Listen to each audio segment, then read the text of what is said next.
नभए इन्डियाको है तितो करेलाको अचार अझ यो के अरे आँपको अचार त कस्तो दामी छ 2 चोटि किन्यौँ होला हामी आएर नत्र त घरकै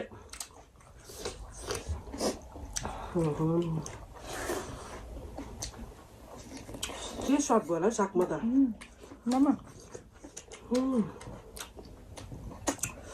दामी भएछ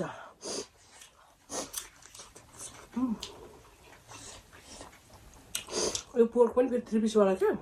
बोसो हड्डी मासु मुसेको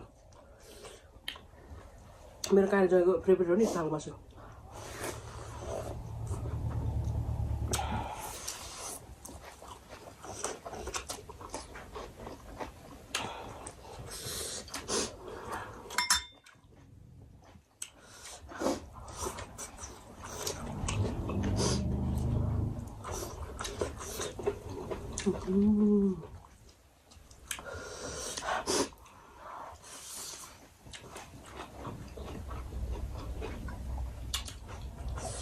कस्तो दामी पिरो भएको मजाको भएको दामी